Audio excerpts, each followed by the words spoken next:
Hello friends, welcome back. तो हम start करने जा रहा है क्लास 10th की एनसीईआरटी बुक, डेफिनेटली ज्योग्राफी।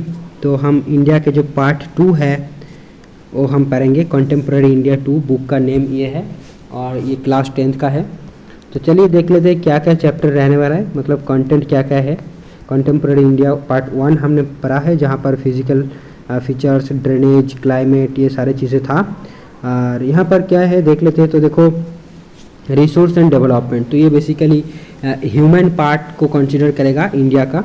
तो फर्स्ट चैप्टर होगा रिसोर्स एंड डेवलपमेंट, दूसरा होगा forest and wildlife resources, तीसरा होगा वाटर रिसोर्सेज, चौथी होगा एग्रीकल्चर, पांचवा होगा minerals and energy resources, sixth manufacturing industries, and then lifeline and national economy, lifeline of national economy, that is the last chapter. So total we have 7 chapters and I will be trying to complete all the chapters in this one video, right, at a stretch. So let's start with the courage and let's see how far I can go. तो ये रहा आपके सामने chapter 1 जो कि है resources and development. So let's start reading.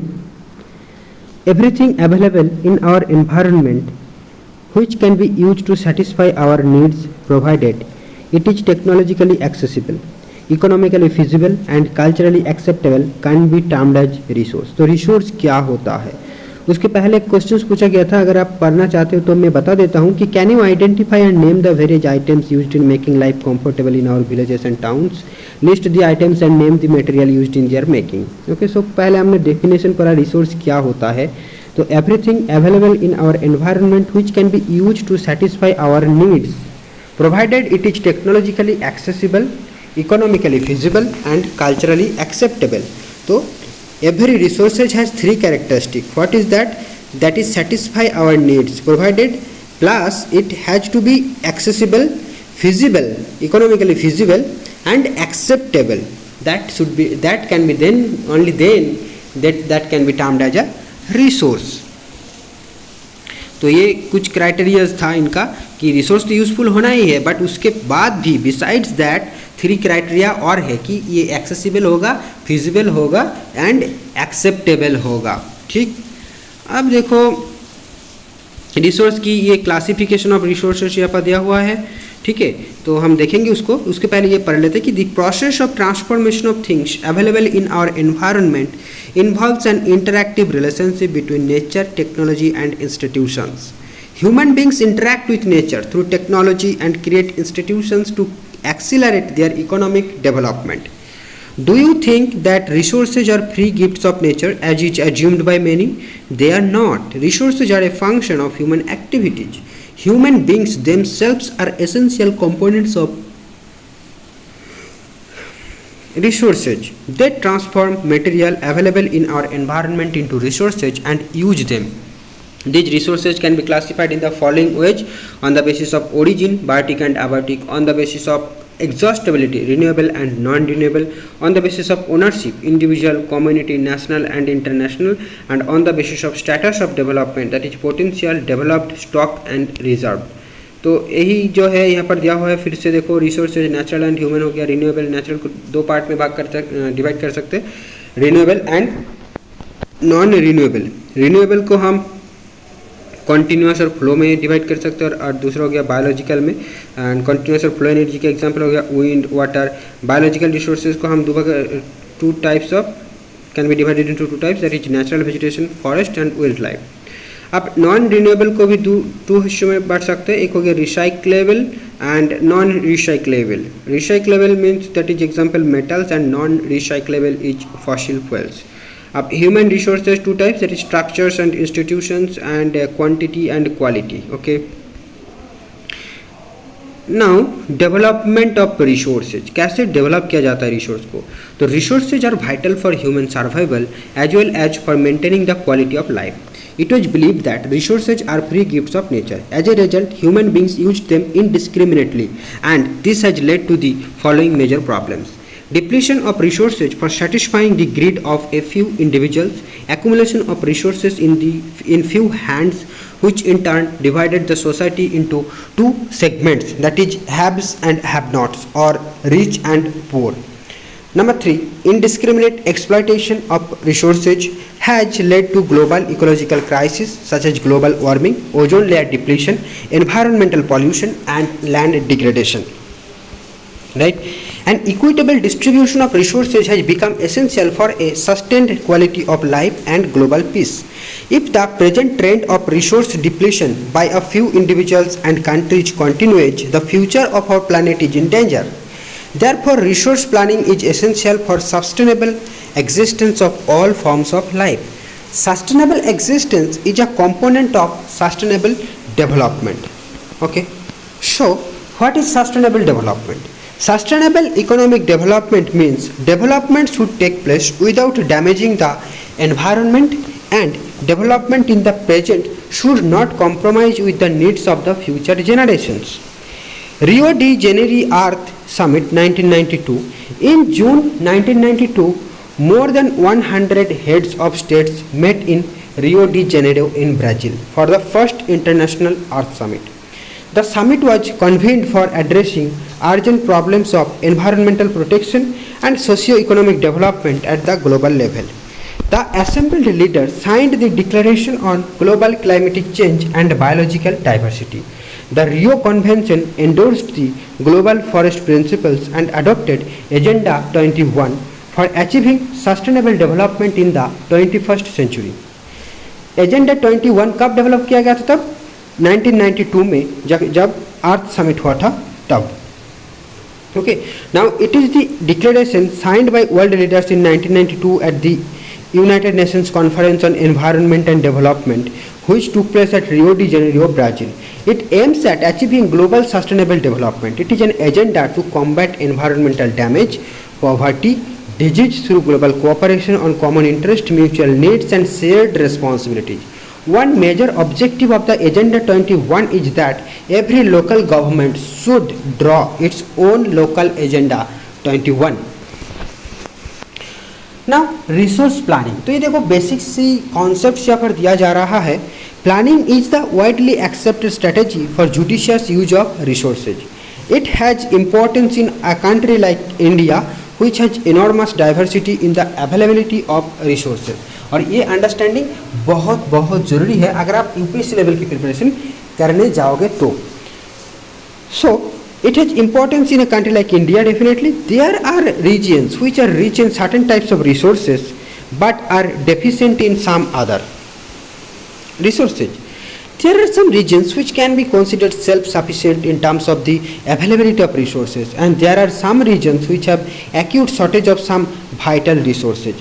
For example, the states of Jharkhand, Chhattisgarh and Madhya Pradesh are rich in minerals and coal deposits. Arunachal Pradesh has abundance of water resources but lacks in infrastructural development. The state of Rajasthan is very well endowed with solar and wind energy but lacks in water resources.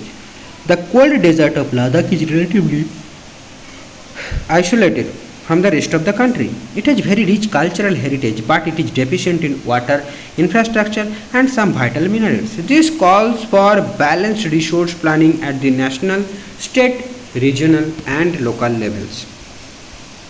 Resource planning in India. India में कैसे resource plan किया जा रहा है? तो resource planning is a complex process which involves one identification and inventory of resources across the regions of the country. This involves surveying, mapping and qualitative and quantitative estimation and measurement of the resources. Number 2, evolving a planning structure endowed with appropriate technology, skill and institutional setup for implementing resource development plans. Matching the resource development plans with overall national development plans. India has made concerted efforts for achieving the goals of resource planning right from the first 5-year plan launched after independence. The availability of resources is a necessary condition for the development of any region, but mere availability of resources in the absence of corresponding changes in technology and institutions may hinder development. There are many regions in our country that are rich in resources, but these are included in economically backward regions. On the contrary, there are some regions which have a poor resource base, but they are economically developed. Okay, so ये सब के बारे में आपको example इकट्ठा करनी है, तो ये बोल रहा है can you name some resource rich but economically backward regions and some resource poor but economically developed regions, give reasons for such a situation. अब इसमें आपको दिमाग लगाना है। The history of colonization reveals that rich resources in colonies are the main attractions for the foreign invaders. It was primarily the higher level of technological development of the colonizing countries that helped them to exploit resources of other regions and establish their supremacy over the colonies. Therefore, resources can contribute to development only when they are accompanied by appropriate technological development and institutional changes. India has experienced all this in different phases of colonization. Therefore, in India, development in general and resource development in particular does not only involve the availability of resources but also the technology, quality of human resources and the historical experiences of the people. Conservation of resources. Resources are vital for any developmental activity, but irrational consumption and overutilization of resources may lead to socio-economic and environmental problems. To overcome these problems, resource conservation at various levels is important. This had been the main concern of the leaders and thinkers in the past. For example, Gandhiji was very apt in voicing his concern about resource conservation in these words: "There is enough for everybody's need and not for anybody's greed." He placed the greedy and selfish individuals and exploitative nature of modern technology as the root cause for resource depletion at the global level.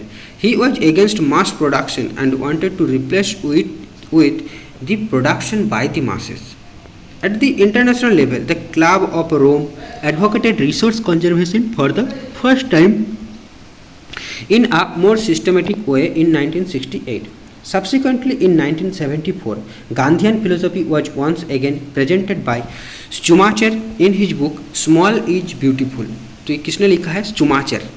Okay, in 1974. The seminal contribution with respect to resource conservation at the global level was made by the Brundtland Commission report in 1987. First Earth Summit हुआ था 1992 में.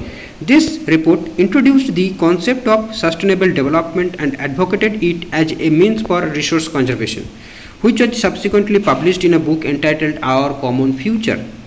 Another significant contribution was made at the Earth Summit at Rio de Janeiro, Brazil in 1992. Now, land resources. We live on land, we perform our economic activities on land, and we use it in different ways. Thus, land is a natural resource of utmost importance. It supports natural vegetation, wildlife, human life, economic activities, transport and communication systems. However, land is an asset of a finite magnitude. Therefore, it is important to use the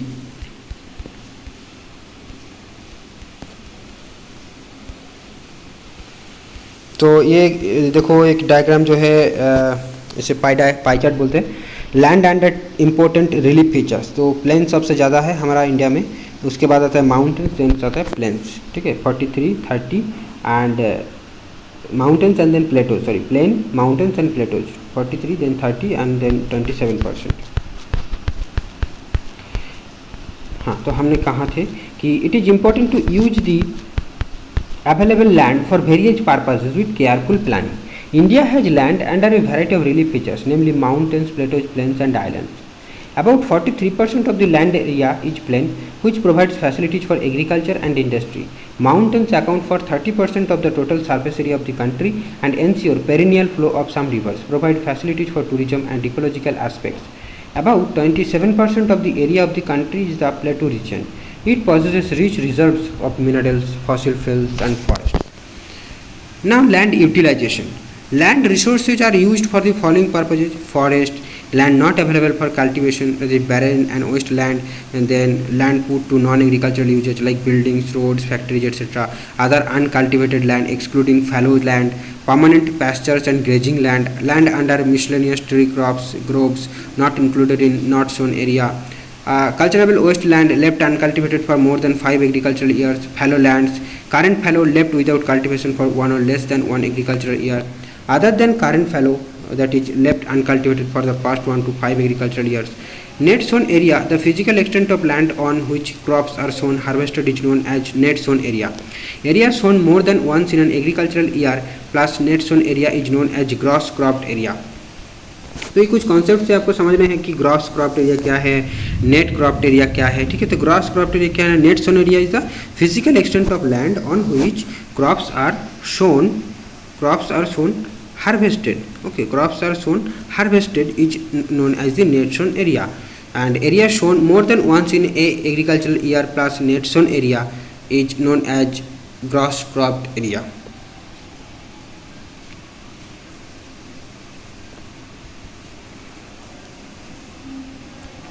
तो net sown area and gross cropped area में जितना समझ में आ रहा है कि difference यही बोलना चाहता है कि ग्रॉस क्रॉप्ड एरिया में मान लो मैंने एक ही लैंड को 2 बार कल्टीवेट किया तो उसका एरिया 2 बार काउंट होगा, तो वो हो जाएगा gross cropped area. But net sown area में क्या होगा कि उस लैंड को मैं एक ही बार काउंट कर सकता हूँ, तो हो गया आपका नेट सोन एरिया। अब land use pattern in India, the use of land is determined both by physical factors such as topography, climate, soil types, as well as human factors such as population density, technological capability and culture and traditions etc. अब ये देखो कि land categories के दिया हुआ है तो ये जरूरी नहीं है। अब total geographical area of India is 3.28 million square kilometre, पहले भी हमने पढ़ा था। Land use data however is available only for 93% of the land of the total geographical area, because the land use reporting for most of the northeast states except Assam has not been done fully. Moreover, some areas of Jammu and Kashmir occupied by Pakistan and China have also not been surveyed. The land under permanent pasture has also decreased. How are we able to feed our huge cattle population on this pasture land, and what are the consequences of it? Most of the other than the current fallow lands are either of poor quality or the cost of cultivation of such land is very high. Hence, these lands are cultivated once or twice in about 2 to 3 years, and if these are included in the net sown area, then the percentage of NSA in India comes to about 54% of the total reporting area. The pattern of net sown area varies greatly from one state to another. It is over 80% of the total area in Punjab and Haryana, and less than 10% in Arunachal Pradesh, Mizoram, Manipur, and Andaman and Nicobar Island. Forest area in the country is far lower than the desired 33% of geographical area as it was outlined in the National Forest Policy 1952. तो national forest policy कब आया था? 1952 में। इसमें क्या बताया गया था कि एक कंट्री के 33% एरिया में फॉरेस्ट रहना चाहिए। It was considered essential for maintenance two of the ecological balance, the livelihood of millions of people who live on the fringes of these forests depends upon it. A part of the land is termed as a wasteland and land put to other non-agricultural uses. So wasteland includes rocky, arid and desert areas, and land put to other non-agricultural uses includes settlements, roads, railways, industry, etc. Continuous use of land over a long period of time without taking appropriate measures to conserve and manage it has resulted in land degradation. This in turn has serious repercussions on society and the environment. Land degradation and conservation measures. So we have shared our land with the past generations, and we will have to do so with the future generation too. 95% of our basic needs for food, shelter and clothing are obtained from land. Human activities have not only brought about degradation of land but have also aggravated the pace of natural forces to cause damage to land. Some human activities such as deforestation, overgrazing, mining and quarrying too have contributed significantly in land degradation. Mining sites are abandoned after excavation work is complete, leaving deep scars and traces of overburdening. In states like Jharkhand, Chhattisgarh, Madhya Pradesh and Odisha, deforestation due to mining have caused severe land degradation. In states like Gujarat, Rajasthan, Madhya Pradesh and Maharashtra, overgrazing is one of the main reasons for land degradation. In the states of Punjab, Haryana, Western Uttar Pradesh, over-irrigation is responsible for land degradation due to water logging, leading to increase in salinity and alkalinity in the soil. The mineral processing like grinding of limestone for cement industry and calcite and soapstone for ceramic industry generate huge quantity of dust in the atmosphere. It retards the process of infiltration of water into the soil after it settles down on the land. In recent years, industrial effluents as waste have become a major source of land and water pollution in many parts of the country. There are many ways to solve the problems of land degradation. Afforestation and proper management of grazing can help to some extent. Planting of shelter belts of plants, control on overgrazing, stabilization of sand dunes by growing thorny bushes are some of the methods to check land degradation in arid areas. Proper management of wastelands, control of mining activities, proper discharge and disposal of industrial effluents and wastes after treatment can reduce land and water degradation in industrial and suburban areas. Now, soil as a resource. Soil is the most important renewable natural resource. It is the medium of plant growth and supports different types of living organisms on the earth. The soil is a living system. This is very important. The soil is a living system. It takes millions of years to form soil up to a few centimeters in depth. Relief, parent rock or bedrock, climate, vegetation and other forms of life and time are important factors in the formation of soil. Various forces of nature such as change in temperature, actions of running water, wind and glaciers, activities of decomposers etc. contribute to the formation of soil. Chemical and organic changes which take place in the soil are equally important. Soil also consists of organic, humus and inorganic materials. On the basis of the factors responsible for soil formation, color, thickness, texture, age, chemical and physical properties, the soils of India are classified in different types. Classification of soils. India has varied relief features, landforms, climatic realms and vegetation types. These have contributed in the development of various types of soils. Then alluvial soils. This is the most widely spread and important soil. In fact, the entire northern plains are made of alluvial soil. These have been deposited by three important Himalayan river systems, the Indus, the Ganga and the Brahmaputra.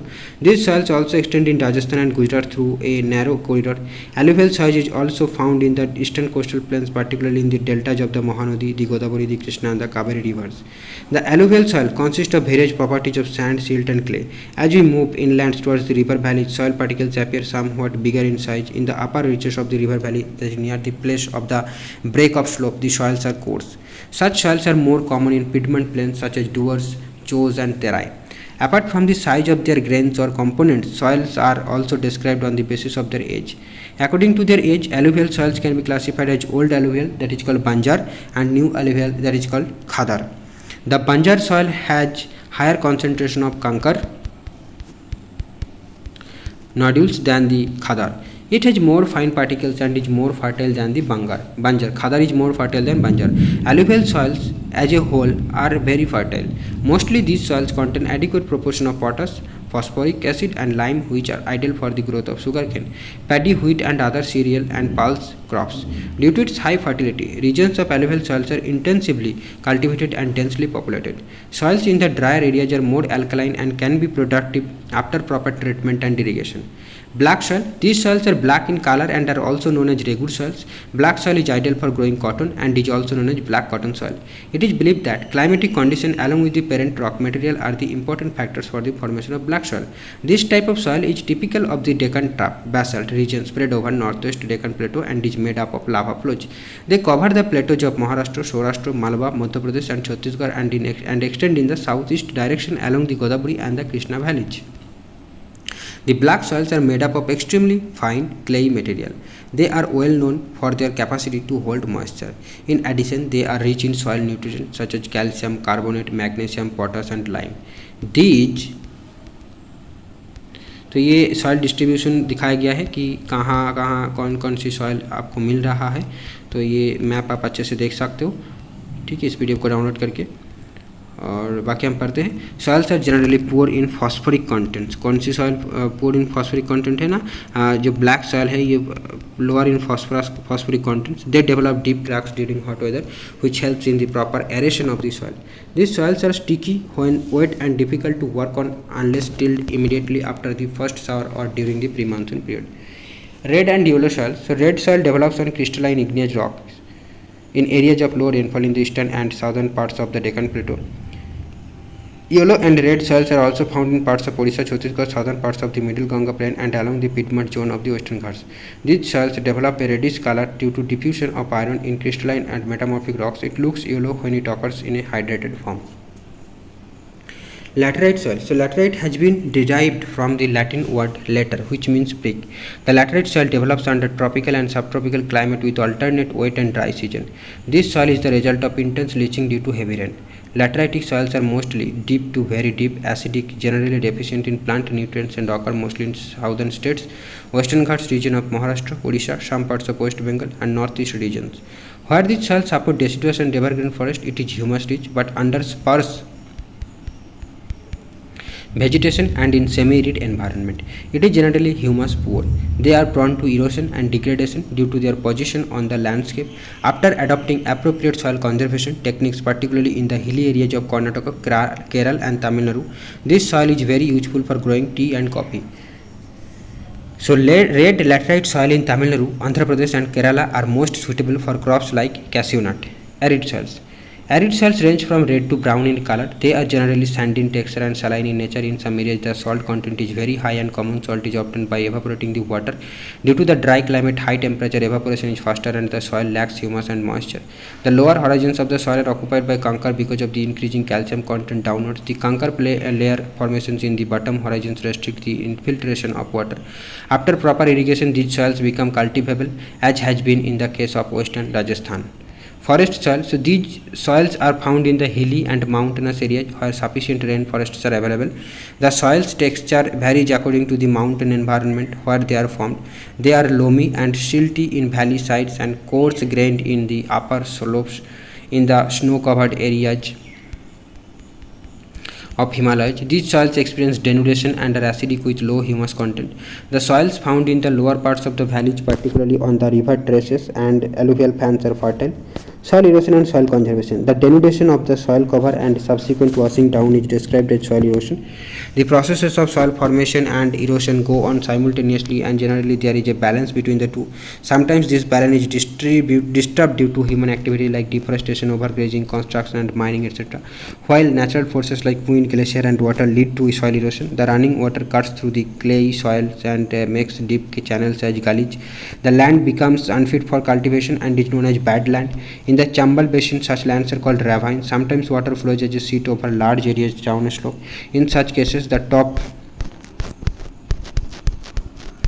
soil is washed away. This is known as sheet erosion. So wind blows loose soil off flat or sloping land, known as wind erosion. Soil erosion is also caused due to defective methods of farming. Plowing in a wrong way, that is up and down the slope, form channels for the quick flow of water, leading to the soil erosion. Plowing along the contour lines can decelerate the flow of water down the slopes. This is called contour plowing. Steps can be cut out on the slopes, making traces. Trace cultivation restricts erosion. Western and central Himalayas have well developed trace farming. Large fields can be divided into strips. Strips of grass are left to grow between the crops. This breaks up the force of the wind. This method is known as strip cropping. Planting lines of trees to create shelter also works in a similar way. Rows of such trees are called shelter belts. These shelter belts have contributed significantly to the stabilization of sand dunes and in stabilizing the desert in western India. तो ये हो गया हमारा ख़त्म first chapter. क्या क्या हमने पढ़ा एक बार देख लेते हैं. Soil erosion and soil conservation. Then forest soil के बारे में पढ़ा. फॉरेस्ट सॉइल हिली एरियाज में पाया जाएगा. देन लैटराइटिक सॉइल के बारे में पढ़ा. एरिड सॉइल के बारे में पढ़ा. रेड एंड येलो सॉइल पढ़ा. ब्लैक सॉइल पढ़ा. ठीक, ये हो गया आपका ब्लैक सॉइल. देन आपका आता है एलुवियल सॉइल एंड बेसिकली यही सारे पढ़ा हमने. क्लासिफिकेशन ऑफ सॉइल पढ़ा. Then soil as a resource पढ़ा. Then land degradation and conservation measures हमने पढ़ा. और land as a land use pattern in India हमने पढ़ा. लैंड रिसोर्स पढ़ा. लैंड यूटिलाइजेशन ये पढ़ा. और रिसोर्स प्लानिंग इन इंडिया इसका कॉन्सेप्ट लिया. रिसोर्स प्लानिंग क्या होती है इसका कॉन्सेप्ट हमको मिला. सस्टेनेबल डेवलपमेंट ये पढ़ा. डेवलपमेंट ऑफ रिसोर्सेज हमने पढ़ा. रियो डी जेनेरियो अर्थ समिट हमने पढ़ा. एजेंडा 21 के बारे में जाना और रिसोर्स का क्लासिफिकेशन हमने जाना और रिसोर्स क्या है वो भी हमने जान लिया.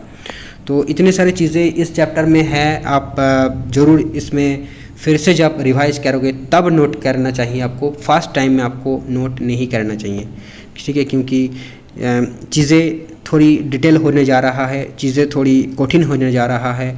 और यहाँ पर सिर्फ आपको फैक्ट नोट करने से यूपीएससी लेवल की प्रिपरेशन नहीं हो सकता. इसलिए आपको अंडरस्टैंडिंग चाहिए. आपको डेवलप करना है अंडरस्टैंडिंग. एनसीईआरटी पढ़ने का मेन पर्पज़ शायद यही होना चाहिए कि इसमें से आपका अंडरस्टैंडिंग डेवलप हो. तो आप और वो एक बार पढ़ के शायद ही नहीं होगा, तो आपको रिवीजन तो देना पड़ेगा. तो अभी नोट मत करिए 10th क्लास की जो बुक है, ठीक है. और जो भी छोटी छोटी इन्फॉर्मेशन है वो कोई भी कॉम्पिटिटिव एग्ज़ाम में जो आती है उसके लिए आप नोट कर सकते हो. बाकी आप अंडरस्टैंड करके चलिए और बाद में हम जाके डेफिनेटली आई विल ट्राई कि टॉपिक वाइज चीज़ों को डिस्कस करेंगे हम, ठीक है. तो चलिए आगे बढ़ते हैं और सेकेंड चैप्टर स्टार्ट करते हैं. तो वीडियो काफ़ी लंबे हो जा रहा है इसलिए 30 मिनट ऑलरेडी हो गया है. तो मैंने सोचा कि यार सारे चैप्टर्स एक ही वीडियो में नहीं करेंगे क्योंकि फिर अपलोड करने में दिक्कत हो जाएगा. तो इसलिए इस वीडियो के यहीं पे ख़त्म करेंगे और सेकंड वीडियो जो होगा यानी सेकंड चैप्टर हम एक नया वीडियो के रूप में स्टार्ट करेंगे. Thank you friends, thanks for watching and don't forget to subscribe.